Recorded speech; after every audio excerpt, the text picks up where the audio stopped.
Welcome to a very special part of the program, the final plenary for today. In this session, Tara Oliver, the Managing Director of BETA, will be facilitating a conversation with Cass, who we all know.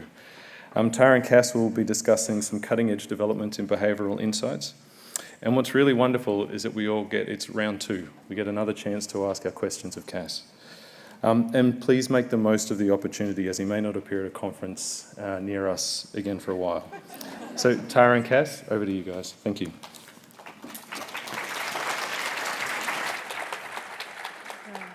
Well, thank you, David. I have a question to start that doesn't require an answer, but how many conferences bring Cass Sunstein up to the stage? Not once, but twice.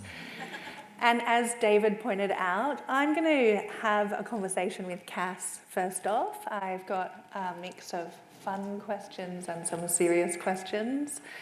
And then we'll hand over to the crowd. So there'll be about half an hour for you to ask your best possible questions of Cass. To get started, thank you, Cass, for being here. Your work, especially on nudge, so rewinding right back, with Richard Thaler has really inspired a whole bunch of people, myself included, and my team, and many other teams around the world, to apply behavioural insights in public policy. Can you tell us something about your collaboration on nudge and how it first got started with Richard Thaler? Yes.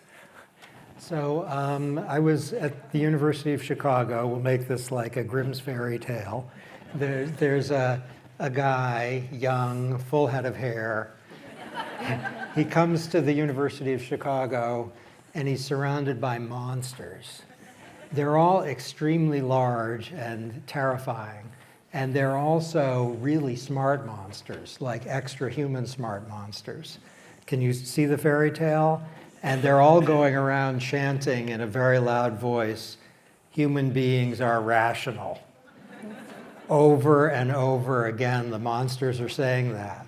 And then if you look up shyly at the giants and say, "But why are you complaining about your investments?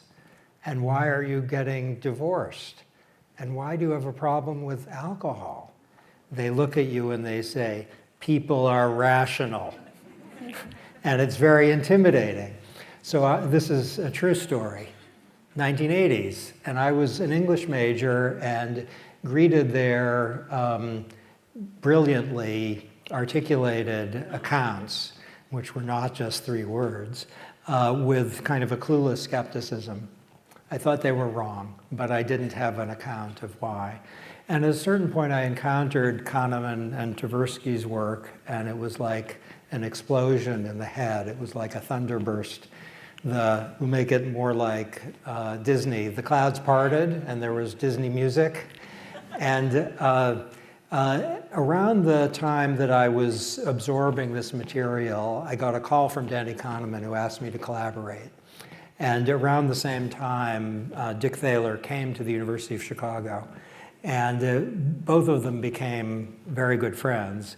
And Thaler and I wrote an article with Christine Joles, an economist and law professor, called A Behavioral Approach to Law and Economics, which ended by saying we weren't pro-paternalism, but we were anti-paternalism. Now, that's not a slogan that would really get anybody anywhere, but we were intrigued by the concept of anti-paternalism. And so Thaler and I, a few years later, formed an idea, libertarian paternalism, and that became the basis for an article in the American Economic Review, which is, I think, the shortest article I've ever participated in. It's 5 pages. And also an article in the University of Chicago Law Review, which I'm confident is the longest paper Thaler's ever participated in, which had the title "Libertarian Paternalism is Not an Oxymoron." Not a good title, no. In no way is that a good title. And notwithstanding the fact that it's probably the worst title in the history of academic titles, which is really saying something, people read it and were interested in it. And so we decided a few years after that there was probably a book there. And we went around to various publishers saying we have a book called Libertarian Paternalism is Not an Oxymoron. And they were interested in the idea, but they didn't love the title. And one of the numerous publishers that didn't want to publish the book said, you should call it Nudge. And we thought, oh, that's simpler. And so we had an idea, and then we had a title, and we had a joyful collaboration where we would exchange drafts.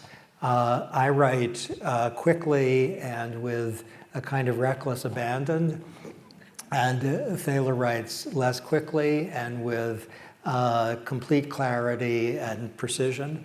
And so I would generate all these drafts, and he would make them infinitely better, and he would generate these drafts slightly more slowly, and I would add footnotes, and then and it was as fun a collaboration as you could imagine. Okay, great, thank you. Perhaps we can fast forward now. You mentioned earlier this morning that you're now collaborating with Danny Kahneman. Can you tell us a little bit about what the collaboration is? And I expect that you'll have a really great title this time around. Well, it also has, coincidentally, 5 letters and begins with N. Is that sad? Is it pathetic? The title is Noise. And the basic thesis of the book is that as important as biases are, if you look at individual life or governments or private companies, the more soluble problem, and often the more important problem, is unjustified variability, where a criminal justice system will be treating people who are identical very differently for no reason at all. It's noise. It might be produced by bias, who knows, but it's noise, and it's costly and unfair. People might be complaining to a company about a consumer problem, and different consumers will be treated wildly differently for no reason. Some doctors will say it's tuberculosis, and others will say it isn't tuberculosis. It's noise.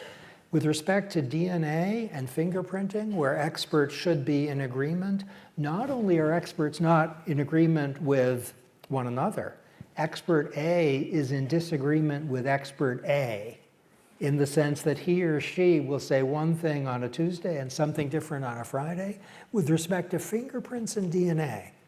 So what we are focused on is the inaudible, pervasive problem of noise, and the fact that it is a large source of human suffering of various kinds, and the fact that biases often are really tough to get rid of, but noise often is pretty easy to get rid of. Okay, thank you. I look forward to that coming out. Turning now to a different question altogether, another book, one that you published last year, The World According to Star Wars. I'm not sure if everybody knows about this book. I'm possibly one of the very few people in this room that hasn't watched a full Star Wars episode from go to woe. Are you okay? Cass did warn that I might become very unpopular once I let you know that. But what I want to know is, what am I missing? What does it say about behavioral insights? Okay, so the Star Wars movies are about 3 things. First is freedom of choice, both the, forgive me if this is jargon, the Sith. Does anyone in the room, aside from Tara, not know what Sith are? Is anyone in the room Sith? It's not good to be Sith, and we know that there are only 2. Yes, that's just in the nature of things. There can only be 2 Sith. So those of you who raised your hands as not knowing who Sith are, only 2 of you are actually Sith. Sith are the dark side purveyors, and the Jedi, you know who the Jedi are. The behavioral insights team, you are Jedi. The Jedi and the Sith disagree on everything except one thing, which is people have freedom of choice. So the films are insistent, and kind of brilliantly insistent, on the fact that whatever situation we find ourselves in, however nudged we are, even by Jedi and Sith, ultimately our future is, in important respects at least, in our hands. And the great George Lucas, the mind behind the Star Wars films, was very clear in his head about that. The second theme of Star Wars, which has a behavioral undercurrent to it, is that even if you're the worst person in the universe, you can redeem yourself by doing a good act at the end. So this is in a way a Christian theme, but I think it speaks to the human soul, whatever theology or no theology people have. Redemption, the theme of redemption, is completely central to it. I think it captures something about people who maybe have done something to themselves or others that aren't quite right, but all of it can be made right. And that depiction is very precise. And the third item in Star Wars, there's one person in the room who has 3 boys, and I think Tara is not the only one who has at least one boy in the room, is the connection between children and their parents, and the extent to which a parent will basically do anything to save a kid, and a kid deep in his or her heart knows that. That's the world according to Star Wars. Great, thank you. I have downloaded your book, and I'm getting my way through it, and you never know, I might watch a Star Wars episode after that.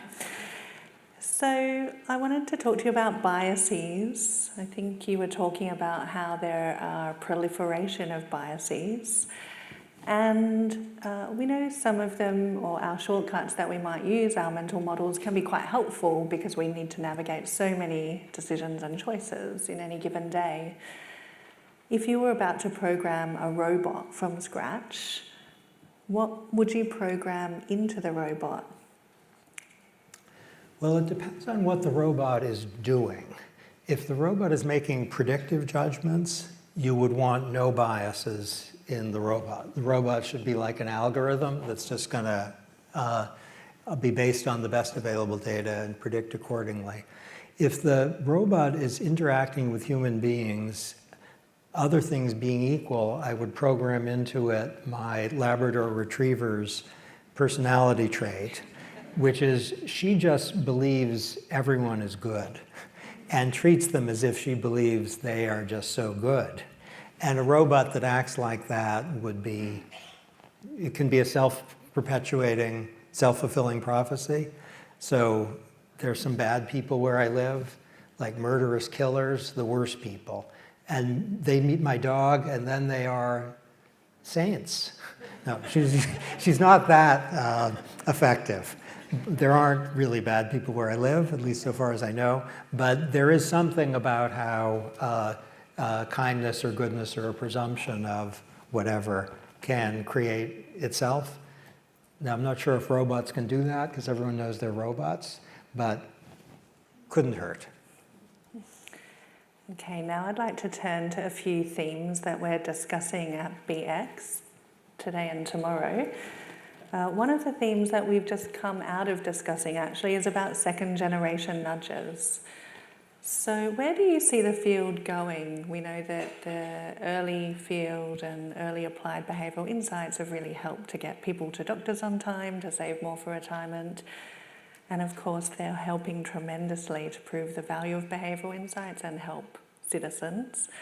Where do you see the greatest opportunities in the next few years? Well, when I was in the US government, if I had thought, there's this tool nudging, and emphasized it at any point, I think people would have said, well, there's this university, Harvard, go back. So the approach I kind of learned basically within 24 hours, at least in one government, is to be problem-centered rather than theory-driven. So one question is, Is it the case here in Australia, and this is just one example, that the smoking rate, though it's been cut dramatically, is still 14.5%, and a little higher than that among young people. And while there's been tremendous progress, 14.5%, that means there's going to be a lot of premature mortality. I think the number of deaths on the highway, the rate is relatively low here, but over 1,000 people die every year in traffic accidents. And that's a number, but that's a lot of people. And what can be done there? Alcoholism is a terrible problem in some countries. I think my understanding is here it's not a terrible problem, but it's a significant problem. So the data on the relevant websites here, serendipitously, I happen to have visited maybe in the last 48 hours, and it's a fantastic website. It doesn't use the word preventable causes of death, but it uses a synonym for that, and that's a target of opportunity for behavioral insights. So whatever one's political preferences, to try to do something about those things seems to me a high priority where the stakes are very, very large. If there are other issues in this country or others that involve, e.g., obesity or poverty, something where there's an unaddressed challenge where the potential benefits are really high, that's probably the place to go. Great. We're also hearing about behavioural insights and regulated markets tomorrow with John List, David Gruen and Liz Costa.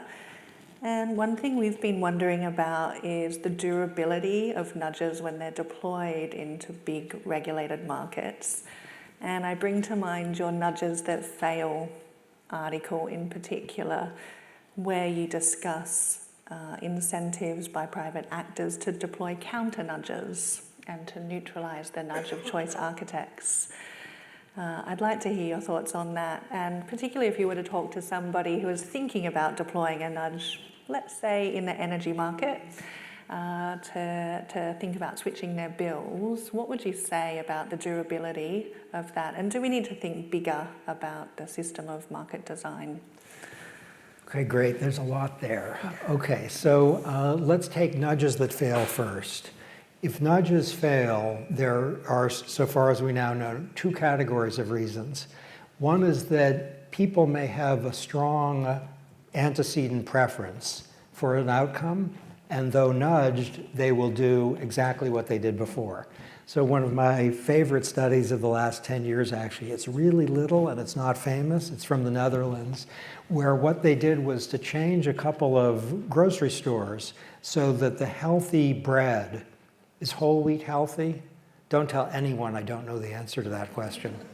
Whole wheat bread, I'm pretty sure, was placed in the very visible selling spot for people for a period, and then in the controlled condition, the bread was arranged as it usually is, with the healthy stuff not readily visible.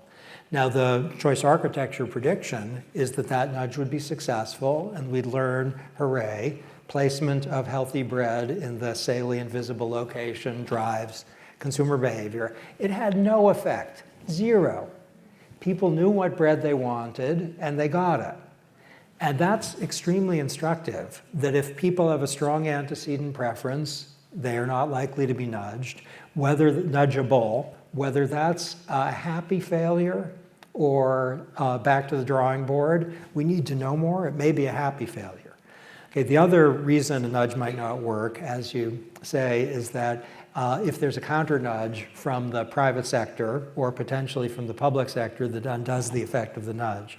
And a cool partial example of this is our Federal Reserve Board decided that banks could not automatically enroll people in overdraft protection programs, because if you are automatically in an overdraft protection program, you're going to be taking out really high interest loans without ever having assented to be in these programs. The Federal Reserve said if you want people to sign up, you have to tell them, and they can have to sign up. You can't just automatically enroll them. And the banks responded extremely cleverly by using behavioral strategies. And I was myself a victim of this really recently when I got a mortgage. And as part of getting a mortgage, had to set up a checking account. And as part of having a checking account, they sent me letters saying, do you want A, to enjoy the overdraft protection that so many of your friends and neighbors have benefited from? Or B, do you want to lose the option of having that wonderful thing? So they use both social norms and loss aversion. And banks are doing this pervasively and have undone the project. Now, if there's been a failure of a nudge of this kind, then one possible solution is to declare victory, that people knew what they wanted and it's great. Or another thing is to nudge better or to nudge differently, where better might be a clearer communication or a different nudge might be use of a default rule. Now that goes right into your point about durability of a nudge. Thaler's Nobel speech has the title "When Nudges Are Forever," which is a little more cautious than "Nudges Are Forever," but it's a good title. And the basic finding is in Sweden, the choice of a savings plan at time X, when time X was long ago, for Social Security, basically it lasts forever. And as a first approximation, people don't change at all. And that's consistent with data suggesting that if people have either chosen through an active choice architecture or have been defaulted into something, it will, in all probability, be very persistent unless there's some private or public intervention, and even this is difficult, to get them to overcome their inertia and change. And in the electricity market case, this has been a challenge for private and public providers, where there are opportunities maybe for environmental improvements or economic improvements, and people just won't change. So that's to suggest that, to your question whether nudges are durable, everything depends on what the nudge is. If the nudge is a default rule, first approximation, it's going to be very durable. If it's the use of social norms, the data we have from Todd Rogers and Hunt Alcott, is that the reminder of what the social norm is has to be repeated over a period of approximately 2 years, at which point people get it and know exactly what to do, and they don't have to be nudged anymore. But if you send them one letter about the social norm, in this context, they'll change their behavior for that month, and then afterwards they will revert. So I'm hearing David Halpern's words and text, test, test, test. And that's basically the largest truth here. But the secondary, also large truth, is that some nudges will be durable, either because it takes inertia to overcome them, or because once people hear the thing, it might be a bit of information, it automatically kicks in as part of the stock of things they think about when they decide what to do. Great. One other theme we're talking about tomorrow is called nudging the nudges. So this is one of the criticisms that have been raised of behavioural insights, is that as policy makers and designers ourselves, we can fall prey to behavioural biases. And I wonder about your thoughts in thinking of our policy making system and the architecture within which we operate, whether you see that as choice architecture, and if you do, what might you consider if you were starting it from scratch? What might you change, whether in the American system or otherwise? So this is something, when I worked in our government, of course, it would be a focus. And there's an executive order issued by President Obama with the charming and unforgettable name, Executive Order 13563. You'll remember that forever, yes? That's why we chose it. It was clever. Why wouldn't we say 22222 or something? They had to be numbered. And President Obama's Executive Order 13563 really has a choice architecture for choice architects. And there are 4 key ideas, I'd say, in it, with respect to your question in particular. One is to go for public comment on your interventions. No, not an RCT, but a regulation. Go for public comment. And I know there are people here from Singapore, and my understanding is that the process of public consultation is very powerful there and has helped contribute to obtaining information. And what I learned and did not expect, because I taught administrative law for many years, is that the process of public consultation is not a television show or an exercise in legitimation. It is a mechanism for obtaining information that is essential to making good decisions. And I say this with surprise even now, because the cliche among administrative law specialists is that the public comment process is kabuki theater. It's nothing. That is completely false. Even if members of the public who make comments on the proposals never get a response, people read the responses. And that's built into the culture of the government in which I worked.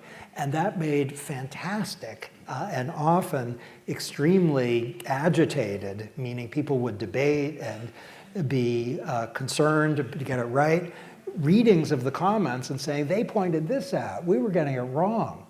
So public participation and consultation, number one, for choice architecture for choice architects. Number two is cost-benefit analysis.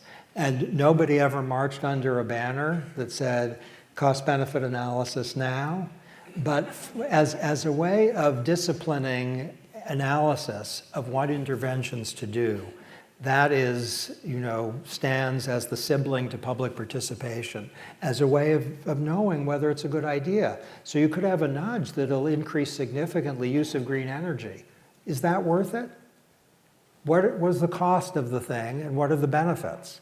The fact that you're increasing use of green energy doesn't tell you nearly enough. So President Obama insisted, personally, calculate to the extent you can costs and benefits, and if there are gaps, say so, and talk about the assumptions under which the blanks would have to be filled in to make it worthwhile. The third idea is scientific integrity. So President Obama's executive order clearly separates judgments of value from judgments of science and insulates scientific judgments from value judgments to the extent possible. Sometimes that's not possible. But that is a great way, I think, of putting the scientists and the economists who are doing a form of science, if they are true to their discipline, in a very good position. And that, as a form of choice architecture, I observed was fantastic. So if the president's science advisor said, this is how to think about the chemicals, and there was a debate within our government, I would just say, look, the president's science advisor is in charge. So if he has this view, unless you can convince him otherwise, he wins. And so too on economic issues. The president's economics advisor prevailed over the policy makers on a purely economic issue. And the last one, I'm just about done with choice architecture for choice architects, is to do retrospective analysis. And this is something on which President Obama was and is particularly keen, which is learn not just before the fact what you thought would happen, but after the fact, how's it going? And we were able to eliminate many billions of dollars in unjustified costs because we figured out the thing wasn't worthwhile or something had happened that made it worth eliminating. And this isn't ideal choice architecture for choice architects. I'm sure anyone, this room, if you all collectively got together, you could do better. But to have principles that discipline choice architects and that are publicly visible and also kind of like a little constitution for oneself, that helps. Great, thank you. I have more questions, but I'm going to pause and throw over to the crowd. I know there were a lot of unanswered questions last time we had you up on stage. So we have some roving mics with our beta team, Jane at the back here and Michael on the side. Please raise your hand high and we'll look to get the mic over to you. Hi, Cass. This is Dipen Mitra. I'm from the Australian Financial Security Authority. I was interested in your talk about anti-nudges or counter-nudges. And in my mind, private interests have always used nudge for a very long time, and government is only catching up. And nudge has become a thing that we talk about over the last decade or two. And government's response prior to getting engaged with nudge theory was regulation. You just regulate.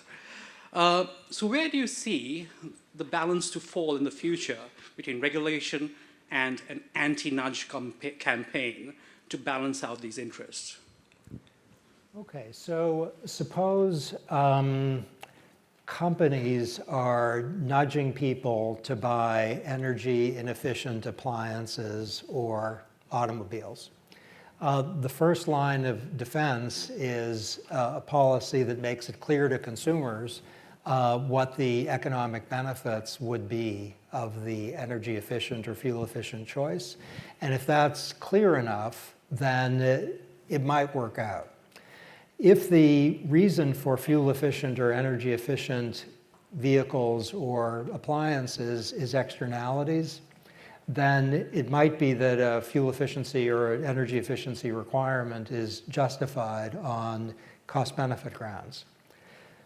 If it's the case that there's behavior that doesn't create an externality and there isn't some palpable harm to self in the behavior, let's say people are making less than healthy choices, but they're loving their food even though they're gaining weight, then regulatory response is probably not obviously correct, instead ensuring that consumers are well informed. So a tiny little, we have a glimpse of a little framework here where the maximand is social welfare. That's what we care about. And cost-benefit analysis is our imperfect but applied way of figuring out what's promoting social welfare. And that will sometimes argue in favor of mandates and sometimes not. And when we're also urging a distinction between cases in which people are merely affecting their own well-being and cases in which they're affecting others. In the second case, nudges might be a second best with an absence of political will, or they might be a complement to a regulatory strategy. Now, in context of harm to others, the preferred approach is typically a corrective tax, textbook, but it might be regulation is the politically preferred remedy, and then you want it to produce an outcome that's as close to what you get from the corrective tax. So I fear I've said more words than given ideas, but two things: what has the highest net benefits, and is this a harm to others situation? Okay, great. Here, Jane. Thank you. Jill Simpson, Department of Human Services, Medicare. I'm wondering, as consumers become more and more educated, and if we were to fast forward in time, can you imagine this science no longer being able to keep one step ahead of people? No. It's a great question. Let me explain the no answer. The best ambitious work now being done at the kind of new frontier in behavioral insights is about attention. And Danny Kahneman's first book had, I think, a very instructive title. It's called Attention and Effort. And the idea is that to devote attention to something is effortful. And that recent very high quality and sometimes technical work suggests, has the promise of organizing an assortment of behavioral findings. So loss aversion, availability bias, unrealistic optimism, the planning fallacy, all of these are plausibly unified under the limitations of human attention. Now, consumers may be super educated with respect to X and Y and Z, but the limitation on attention, even in the face of terrific informational stocks, can ensure mistakes and can ensure help from government. Another way to put it is that people may have a lot of information about how to navigate roads these days. They often do. Maps are better than ever. But a GPS, which is an iconic nudge, is super helpful. And it means that people don't have to devote their scarce mental effort to stuff. Maybe another way to put it, in some of the areas on which you work and many people in the room work, for ordinary people to become specialists in those things is not in their best interest, given the range of things in which they are properly interested in becoming specialists, like their jobs or their children or their family. There are a lot of patients who know a ton about medicine, especially if they've been patients a long time, but doctors who are using a choice architecture while preserving their freedom of choice aren't redundant. I think my considered answer would be more ambivalent than the answer that I've given, but so far I'm sticking with what I said. Okay, thank you. Where are my mics? Okay. Okay, let's go here first. Hi, Mark Moran, Good Shepherd Microfinance. Thanks very much for your presentation today. I'm interested in the conversation about cost-benefit analysis of nudges. A parking fine where I work is $90. I know that with good reason. I recently started parking with an app, and the app told me that my parking was about to expire, thereby denying the Melbourne City Council $90. So it was what I'd call a nice nudge, but to the detriment of the Melbourne City Council, for whom I would now do anything. So my question is there an example of a commercial interest that has done the cost-benefit analysis of nudging that goes beyond the transaction and thinks about the customer relationship as a whole? And if not, I think I know the name of your next book. Okay, so this is great and very clarifying. The fact that you don't give $90 to the official fine collector, that's not a cost. The reason for the $90 fine is to create an optimal level of, let's say, illegal parking, which isn't zero. You consider if it were zero, the fine would be life imprisonment or something. So there's a choice about what's the optimal level, and $90 is the way of getting you there. And the fact that $90 isn't collected, that's not a social loss at all. You're obeying the law, and that's better than the collection of the fine. That's what the fine's supposed to do. So to make the cost-benefit analysis at the government level work, we'd want to know what is a social cost and what is a social benefit. Now, if you're imposing a regulation that makes refrigerators cost 10% more, that's a social cost. If the consequence of that 10% imposition is to reduce air pollution by X amount, that's a social benefit. And then we do the numbers. In terms of companies, they will, of course, be thinking about the effects on their product of doing X or Y or Z, and that will include a wide range of benefits and costs. So if a company decides to produce healthier whatever, it will get more consumers interested in its product. If the product is more expensive or less wonderful to consumers, it's going to lose money. So there's going to be a trade-off. And many companies have found it in their interest to move in the direction of healthier offerings because on balance it's worthwhile. Now, if it's the case that there's some loss that society is facing that the company's bottom line doesn't capture, then the company is, other things being equal, not likely to take that into account, unless the company is either subject to regulation that forces it to do that, or is nudged to do that, or if it has a self-conception which pushes it in the direction of internalizing the cost. So some things I've seen just basically in the last 2 years from large international companies that are interested in behavioral work is that they are willing to gain no money if they are doing something which by general lights, including their own, is in the public interest. And they're even willing to lose some money if it's in the public interest to do the thing. Now, this would, of course, be variable across companies, and the money-losing proposition might create reputational benefits or fend off regulation or something, so it might be in their interest. This is a long-winded way of saying, yes, companies do, ones that are going to survive, some kind of cost-benefit analysis. Whether it's going to include the social costs and social benefits depends on what they're maximizing. And some of them have a narrower conception than others. Okay. Michael, we have a question over here. Sorry if I've just The fact that this part of the room is not so visible, yes, this is a behavioral experiment. So we're collecting your hedonic state from your comparative invisibility, and the early results are, there's a lot of heterogeneity. Hi, Professor Sunstein. Thank you very much for today.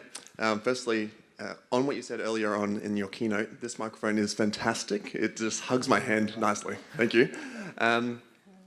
On the topic of nudges, so nudges are aimed at targeting behaviours, and the idea is that if you take away a nudge for most of the interventions, the behaviours are meant to regress. What percentage of nudges or interventions is it the case that it continues on despite the nudges being removed? And also, what are your thoughts on the viability of trying to tackle the decision-making competencies of individuals and how difficult that is? Okay, great. Okay.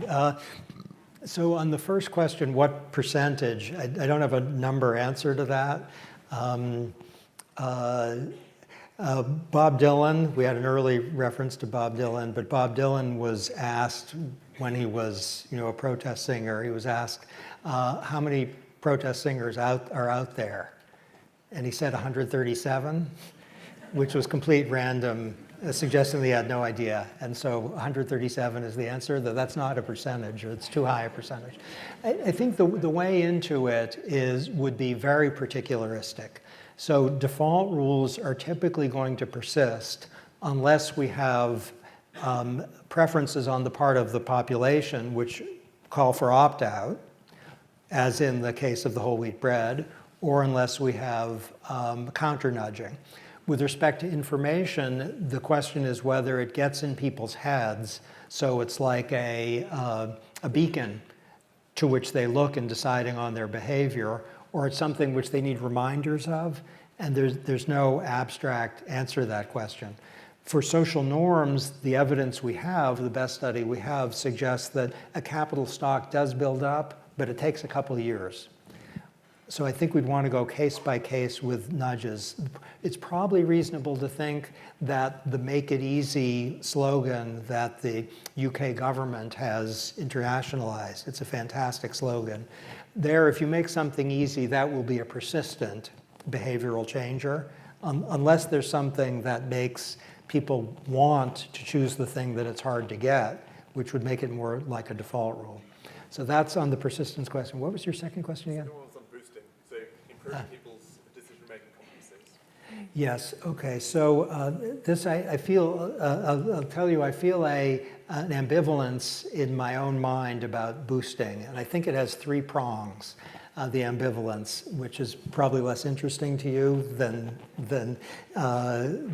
it should not be that interesting to you, but it's a fact, and I'm going to explain it. So the principal exponent of boosting as a strategy is a German psychologist named Ralph Hertwig, who is both a great guy and a great social scientist.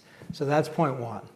Point two is that increasing people's statistical literacy so that they can make sensible decisions about mammograms, getting them to learn that relative risk reduction information might not teach them very much, that's great. So we want that.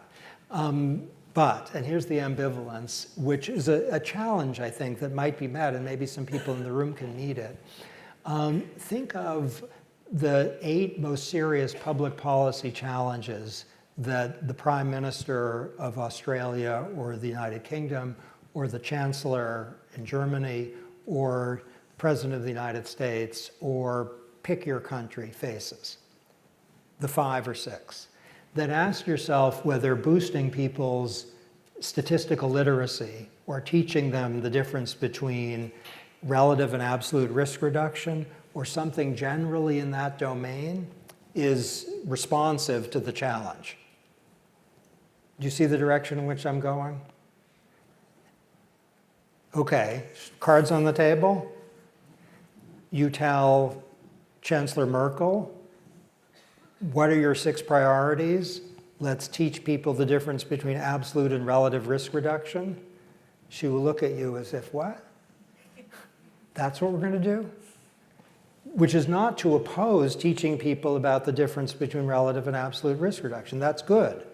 But if the problem is, let's say, 14.5% of the people here smoke, or 1 over X people have an alcohol issue where X isn't that high, or 1,200 people are dying on the highways, or a bunch of people are struggling with chronic pain or mental illness. I put those, by the way, on the list, chronic pain and mental illness, of problems that need addressing in many countries. Boosting people's statistical capacities, that wouldn't be our preferred remedy, would it? It's a question. So with respect to mental illness, to give people easy access to help with no stigma and with a very short waiting time. Those shouldn't, I think, be ethically controversial. They're not boosting people's statistical capacity. So teaching people statistical literacy is great. The question is, in terms of serious work that is being addressed by people in this room, or that the leaders of countries are facing today, is that responsive? And if it is, fantastic, do it. Or if there's something else that's properly characterized as a boost, do it. But what I'm puzzling over is this something which, you know, in France or in Italy or Mexico is responsive to what the country's facing?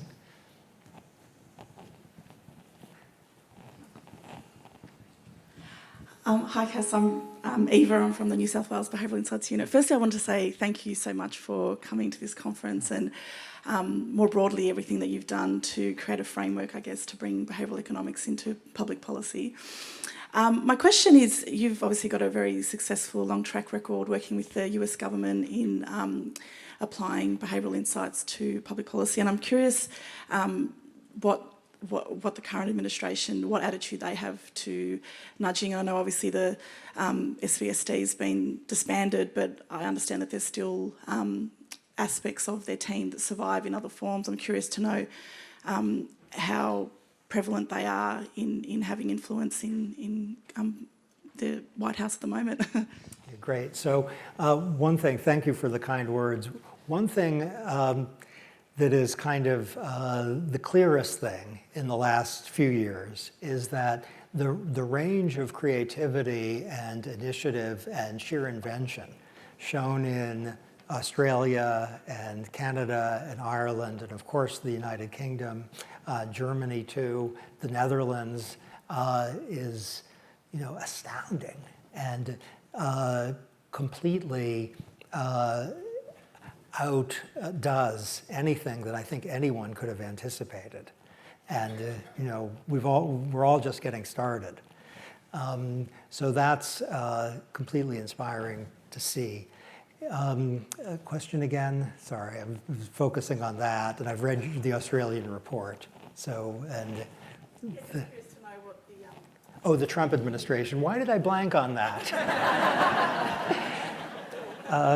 There's some psychological work, not Freud, but okay. So the answer is I think very upbeat, which is that there's the noise not in the sense of that we were discussing before, but like tweets and such. There's that, and then there's the actual work of government.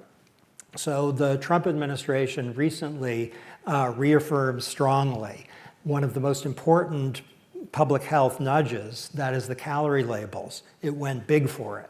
It also said we're going to go, not only did it let it go into effect, the political officials trumpeted it, so to speak, as, sorry, that's grim, but not meaning as a criticism of the president, just it's a grim pun to say that, okay, so there's that. Then there's a new nutritional label, which is behaviorally very informed, which the Obama administration worked really hard on to try to get things clear and salient. And the Trump administration went big for that also, with enthusiasm, saying this is going to go into effect. Our Department of Agriculture is doing a lot of behaviorally informed work, including grants for stuff that involves food safety and nutrition, and they are doing it. So the most important answer is that it's a little like wondering, are subsidies and mandates still being used in a different political environment? Absolutely, subsidies and mandates are, and the agencies, which are civil servants who aren't doing politically contested things, now have a repertoire of tools which is much broader. The social and behavioral sciences team, which did amazing work, a fantastic group of people, it's now called the Office of Evaluation Sciences, I think, or maybe just the Office of Evaluation, and it exists. And it's in the General Services Administration as it was before. And the public record suggests they're doing terrific work of basically the same kind. So the Trump administration hasn't said we love behavioral science, but the agencies, including the Environmental Protection Agency, certainly the Social Security Administration, they are every day using the full repertoire of tools that now the civil servants know about. That's really good news. And I just wanted to check that executive order. I've forgotten the number now. That's still in place. Completely. And not only has President Trump not repealed Executive Order 13563 and the subsequent executive order, which is, I think, 13707, which is the Behavioral Sciences Executive Order, he's embraced the first, 13563, which has a provision which is basically about nudging. There's a provision that refers to tools that preserve freedom of choice, and it calls out default rules and information disclosure. Okay, that's good news. All right, I'm conscious we've taken 2 questions on this side, and we have been neglecting due to invisibility over on the other side. Are there any hands over here, Michael? Oh, Jane, let's go to you first, but let's find a question over here too. Hi, my name's Annie Strong. I'm from the Victorian Behavioural Insights Unit. Again, really excited to have you here in Sydney, in Australia. So my question is, we've seen a lot of behavioural insights being used in social policy, and I guess a lot of the kind of assumptions, key assumptions in the neoclassical economic model has been challenged by behavioural economics. So things like more is better, and consistent preferences, like if you prefer A over B and prefer B over C, you would prefer A over C. And yet, from what we've seen from behavioural economics, I guess a lot of those assumptions don't really hold. So in your view, where do you see future application in economic policy kind of issues, particularly in relation to things like markets and corporations and investor decisions?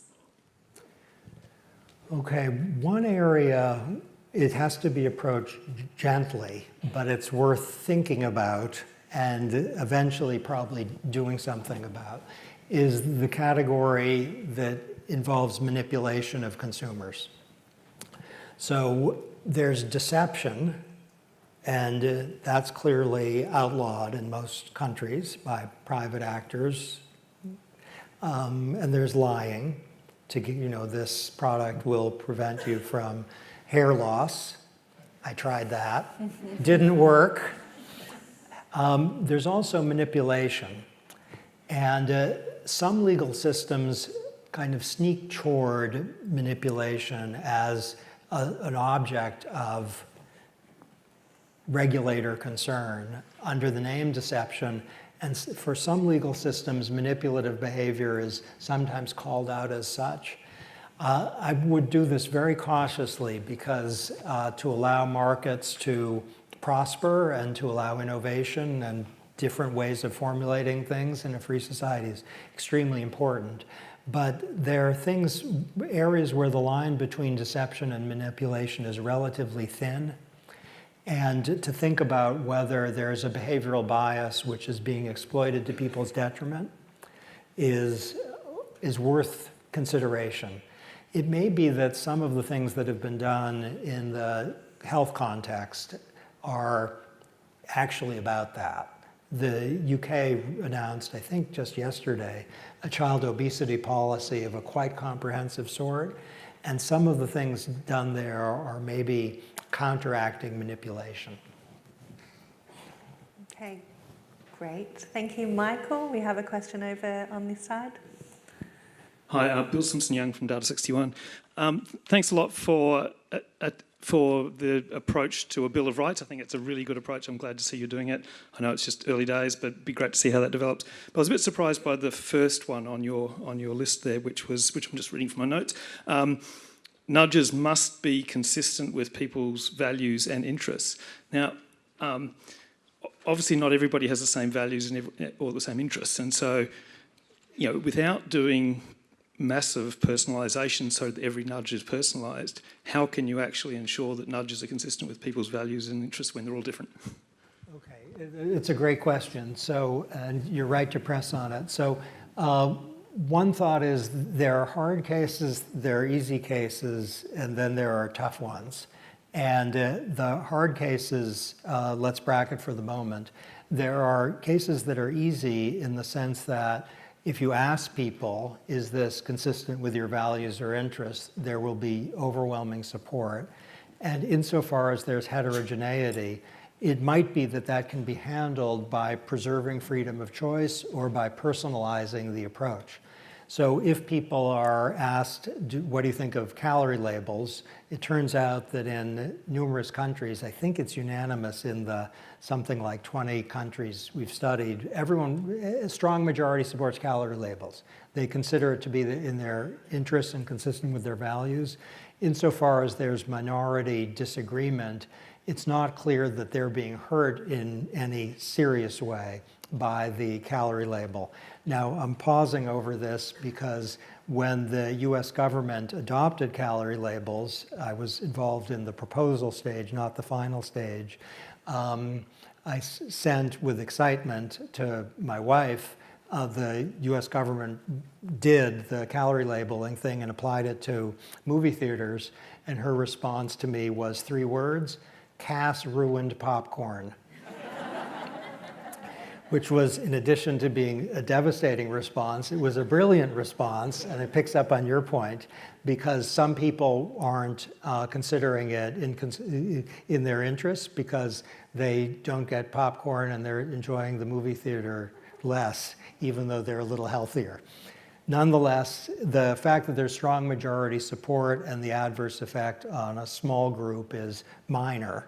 They're not being forced into poverty or moved toward poverty. And so that's a relatively easy one. Then there are also easy ones. For example, if people are automatically assumed to have a particular religion or a particular political party, that is inconsistent with people's values, and the data is just overwhelmingly demonstrative of that, at least in every country where it's been tested.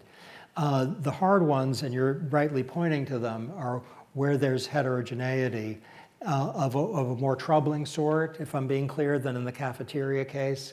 And I'm thinking, what would be an example? We could imagine a default program for green energy, where whether it's consistent with people's interests would be pretty complicated, because people are going to lose, let's say, on their electricity bills, but their gain in terms of the air quality, and a poll won't tell you enough. And that's hard, and probably the right way to think about it in a case like that, where it's all about interests, I think. There's not a fundamental value question, unless we get complicated, in green energy. It's, how much cleanness of the air are you getting? How much are you adding to people's bills? Do the cost-benefit analysis. And if it turns out okay, the fact that there's some minority losers wouldn't be decisive objection. What you might want is some sort of scheme by which their economic interests aren't compromised. That is, they get easy opt-out or reminders you could opt out, if this is clear enough. Thanks, Cass. I don't think, unfortunately, we have any more time for questions.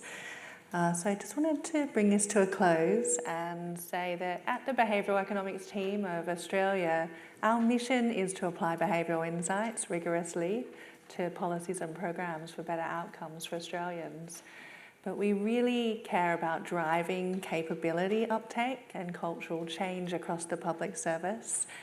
And I can't think of any better way, really, to advance our mission than to bring someone like Cass Sunstein to the stage with so much experience to really inspire many of you. For those of you who are not already practicing behavioural insights in public policy, to inspire you to think differently when you go back to your offices. And I really want to thank you so much, Cass Sunstein. Thank you for spending some time with us. And please warmly thank Cass with me. Thank you.